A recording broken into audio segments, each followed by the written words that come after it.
Hello students, welcome to my YouTube channel bright future study group. तो friends, मैं आज आप लोगों के लिए केमिस्ट्री के सेकेंड चैप्टर अम्ल, भस्म और लवण, एसिड, बेस एंड साल्ट के सारे इंपॉर्टेंट ऑब्जेक्टिव क्वेश्चन को लेकर आई हूँ। फ्रेंड्स, ये सारे प्रश्न हैं जो बहुत ही इंपॉर्टेंट है। इसमें से कुछ ऐसे प्रश्न हैं जो प्रीवियस ईयर एग्ज़ामों में पूछे जा चुके हैं और कुछ ऐसे इंपॉर्टेंट प्रश्न हैं जो उनकी 2023 के बोर्ड एग्ज़ाम में पूछे जाने की प्रबल संभावना है। इसलिए वीडियो को है जो शुरू से लास्ट तक देखें, क्योंकि सारे इसमें से जितने भी ऑब्जेक्टिव क्वेश्चन हैं 40, वो सारे बहुत ही इंपॉर्टेंट हैं। तो अगर आपको अच्छा परफॉर्मेंस करना है एग्ज़ाम में तो इस वीडियो को लास्ट तक बने रहें। और अगर वीडियो अच्छा लगे तो वीडियो को लाइक कर दें, और अगर हमारे चैनल पे नए हैं तो चैनल को सब्सक्राइब कर लें और बेल आइकन को भी प्रेस कर लें। तो चलिए आज के वीडियो का पहला प्रश्न देखते हैं। तो पहला प्रश्न में है क्या, पहला प्रश्न में कह रहा है कि वह पदार्थ जो अम्ल को उदासीन कर लवण बनाता है वह है। तो वह पदार्थ जो अम्ल को उदासीन करके लवण बनाता है वो क्या कहलाता है? तो वो भस्म होता है। जो क्या, वो अम्ल को उदासीन करके और उस अम्ल के साथ रिएक्शन करके वो लवण बना देता है। तो कौन सा पदार्थ होता है? तो भस्म। तो इसका राइट आंसर क्या हो जाएगा? Option B. क्वेश्चन नंबर 2 में कह रहा है वह पदार्थ जो स्वाद में खट्टे होते हैं, अम्ल होते हैं, भस्म में, यौगिक या इनमें से कोई नहीं। तो स्वाद में खट्टे कौन होता है? तो अम्ल जो होता है वो स्वाद में खट्टा होता है। तो इसका राइट आंसर क्या हो जाएगा? ऑप्शन ए, अम्ल। क्वेश्चन नंबर 3 कह रहा है अम्ल धातु से अभिक्रिया कर कौन सी गैस मुक्त करती है? तो अम्ल जब किसी धातु से अभिक्रिया करती है तो वो कौन सी गैस मुक्त करती है? तो वो हाइड्रोजन गैस मुक्त करती है, H2। तो इसका राइट आंसर क्या हो जाएगा? Option A, hydrogen gas. Question number 4 में कह रहा है अम्ल जल में घुलकर कौन सा आयन देता है? तो अम्ल जल में घुलकर हाइड्रोजन आयन देता है। तो इसका आंसर क्या हो जाएगा? Option A. और जो भस्म होता है वो जल में घुलकर कौन सा आयन देता है? Hydroxide ion. और अम्ल जल में घुलकर कौन सा आयन देता है? Hydrogen ion. हाइड्रोजन आयन को H+ से डिनोट किया जाता है। तो यहाँ पे अम्ल के बारे में पूछ रहा है तो इसका आंसर हो जाएगा हाइड्रोजन आयन। क्वेश्चन नंबर 5 में कह रहा निम्नलिखित में कौन सा अम्ल है? यहाँ पे 4 यौगिक का नाम है। ऑप्शन ए में Na2O, बी में है CaOH2, सी में है CuO और डी में है HNO3। तो फ्रेंड्स, इसमें कह रहा है कि ये चारों में से कौन यौगिक है? तो ये जो नाइट्रिक एसिड HNO3, ये है जो एक अम्ल है। इसका आंसर से क्या हो जाएगा? Option D. ये सब क्या है? ये सब है जो भस्म है। Na2O है जो एक प्रबल भस्म है।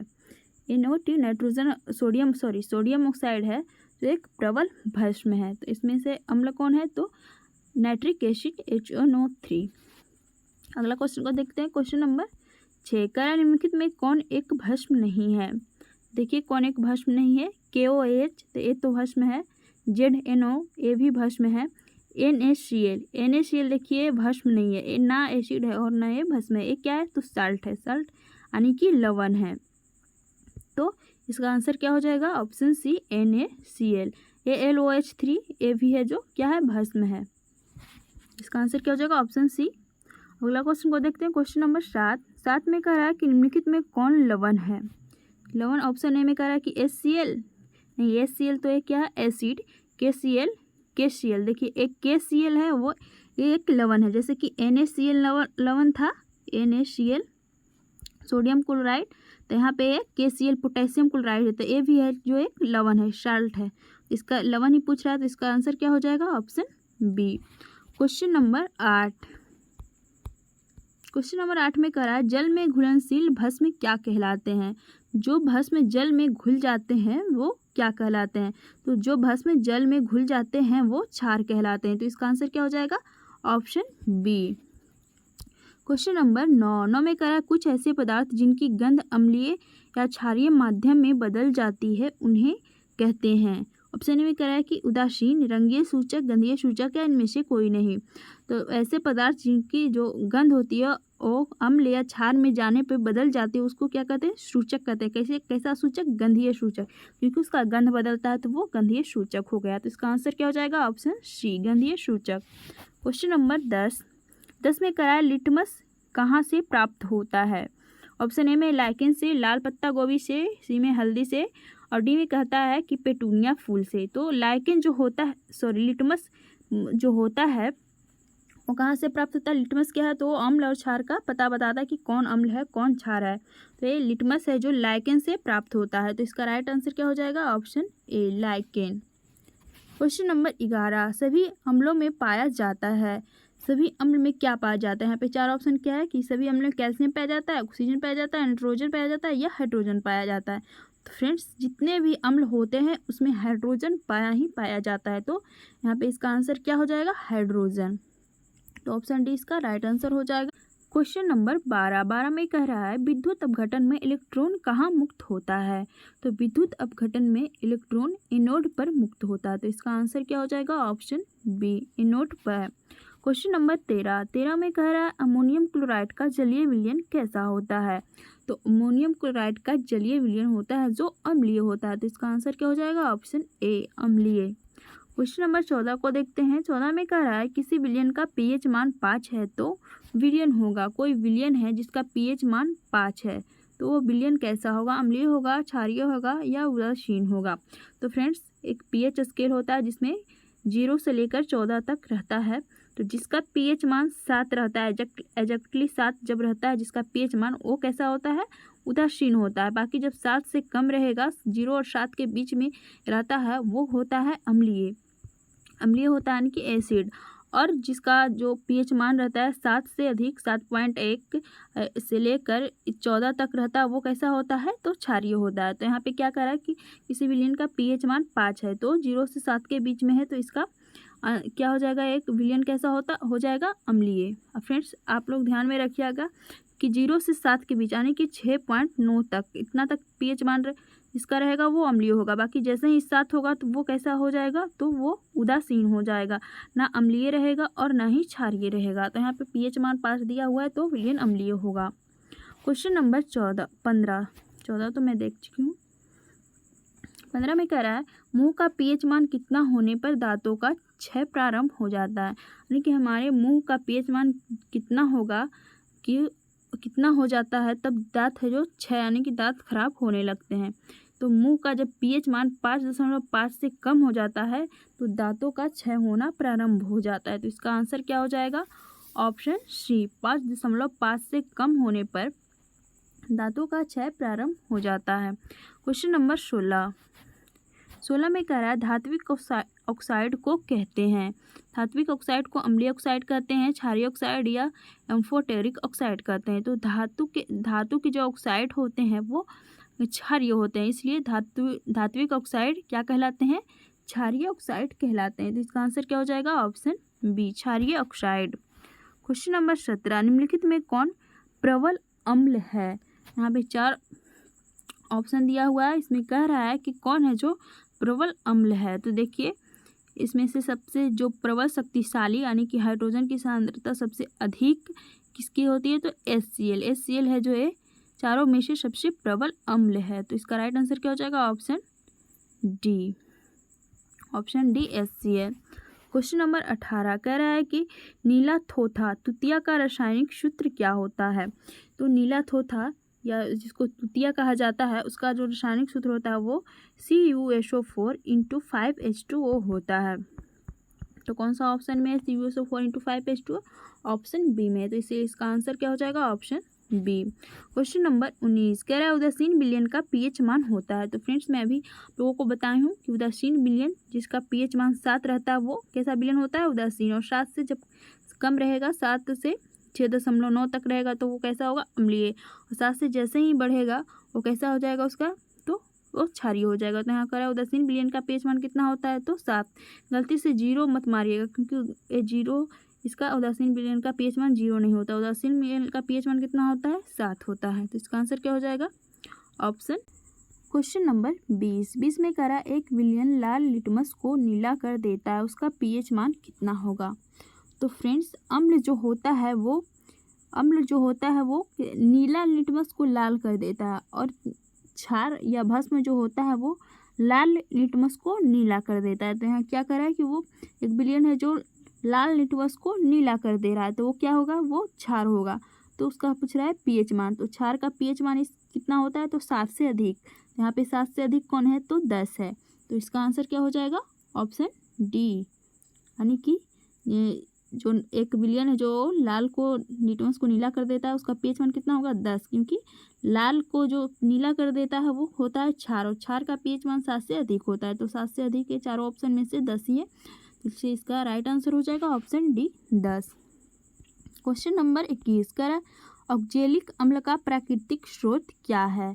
तो ऑक्जेलिक अम्ल यानी ऐसे भी पूछ सकता है कि ऑक्जेलिक एसिड या ऑक्जेलिक अम्ल निम्न में से किसमें पाया जाता है। तो ऑक्जेलिक अम्ल है जो टमाटर में पाया जाता है, या ऑक्जेलिक अम्ल का ऐसे भी हम लोग कह सकते हैं कि ऑक्जेलिक अम्ल का प्राकृतिक स्रोत है जो टमाटर है। तो इसका राइट आंसर क्या हो जाएगा, ऑप्शन सी। क्वेश्चन नंबर 22 में कह रहा है पीएच की सही परिभाषा है। तो फ्रेंड्स पीएच की परिभाषा सोरेनसन के द्वारा दिया गया है कि किसी विलयन के पीएच मान उसमें उपस्थित हाइड्रोजन आयनों की सांद्रता के लघु गुणक का ऋणात्मक मान होता है। यानी कि किसी विलयन का जो पीएच मान होता है वो उसमें उपस्थित हाइड्रोजन आयन यानी कि H+ आयन के लघु गुणक यानी कि लॉग का ऋणात्मक मान होता है। यानी कि यहाँ पे -log × हाइड्रोजन आयन होगा। तो देखिए ये कौन सा ऑप्शन में दिया हुआ है, तो ऑप्शन ए में है। तो इसका आंसर क्या हो जाएगा, ऑप्शन ए। ये जो पीएच का परिभाषा किसके द्वारा दिया गया है, तो सोरेनसन के द्वारा। ये भी पूछ सकता है एग्जाम में भी, आप याद रखिएगा।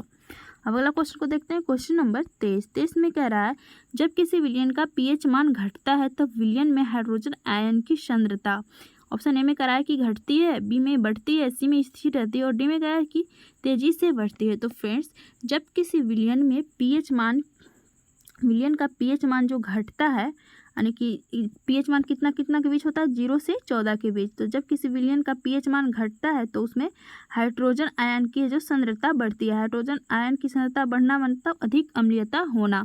तो जब किसी विलयन का पीएच मान घटता है तो हाइड्रोजन आयन की सांद्रता क्या होता है, बढ़ जाती है। तो इसका राइट आंसर क्या हो जाएगा, ऑप्शन बी। क्वेश्चन नंबर 24 में कह रहा है हमारे शरीर में पीएच कितने परास के बीच कार्य करता है। तो हमारे शरीर का पीएच मान जो होता है वो 7 से 7.8 के बीच होता है। तो इसका राइट आंसर क्या हो जाएगा, ऑप्शन सी, 7 से 7। क्वेश्चन नंबर 25 में कह रहा है आर्सेनियस अम्ल जलीय विलयन में ऑप्शन ए में कह रहा है कि हाइड्रोक्साइड आयन बढ़ाता है, बी में कह रहा है हाइड्रोजन आयन बढ़ाता है, सी में कह रहा है कि लवण बनाता है, और डी में कह रहा है इनमें कोई नहीं। तो फ्रेंड्स आर्सेनियस अम्ल जलीय विलयन में क्या करता है, तो वो हाइड्रोजन आयन को बढ़ाता है। तो इसका राइट आंसर क्या हो जाएगा, ऑप्शन बी, हाइड्रोजन आयन को बढ़ाता है। क्वेश्चन नंबर 26 में कह रहा है टार्ट्रिक अम्ल का प्राकृतिक स्रोत क्या है, या दूसरे शब्दों में कि टार्ट्रिक अम्ल निम्न में से किसमें पाया जाता है। तो टार्ट्रिक एसिड है जो किसमें पाया जाता है, तो इमली में। इसका राइट आंसर क्या हो जाएगा, ऑप्शन बी, इमली। इमली है जो टार्ट्रिक अम्ल का प्राकृतिक स्रोत है।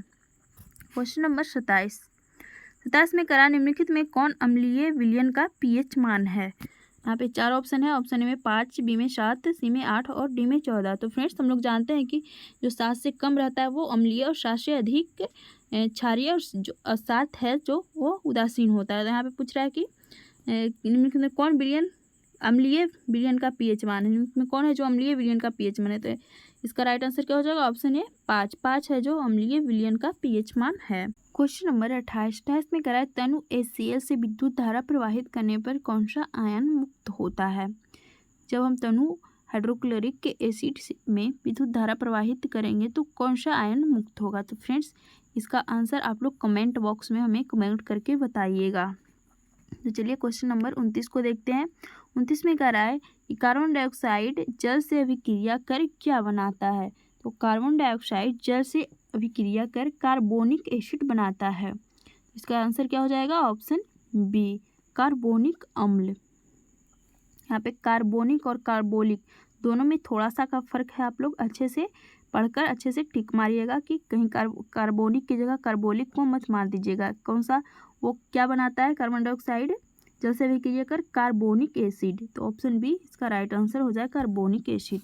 क्वेश्चन नंबर 30 में कह रहा है सिल्वर क्लोराइड का रंग होता है। तो सिल्वर क्लोराइड का रंग कैसा होता है। तो सिल्वर क्लोराइड सफ़ेद रंग का होता है। तो इसका आंसर क्या हो जाएगा, ऑप्शन डी, श्वेत, श्वेत इसको सफ़ेद को ही श्वेत कहते हैं। Question number 31, calcium sulphate hemihydrate का अन्य नाम क्या है? कैल्शियम सल्फेट हेमीहाइड्रेट या अर्धहाइड्रेट? तो calcium sulphate hemihydrate CaSO4, calcium sulphate hemi को क्या अर्ध बोला जाता है, हाइड्रेट यानी कि जल। तो इसका अन्य नाम क्या है? तो इसका जो अन्य नाम है वो प्लास्टर ऑफ पेरिस। इसका फॉर्मूला क्या होता है, केमिकल फॉर्मूला CaSO4 × H2O। तो इसका आंसर क्या हो जाएगा, option D, plaster of Paris. Question number 32 में कह रहा है विरंजक चूर्ण का रासायनिक सूत्र क्या है? तो विरंजक चूर्ण का रासायनिक सूत्र जो होता है CaOCl2। तो CaOCl2 कौन सा ऑप्शन में? ऑप्शन बी में। इसका आंसर क्या हो जाएगा, ऑप्शन बी।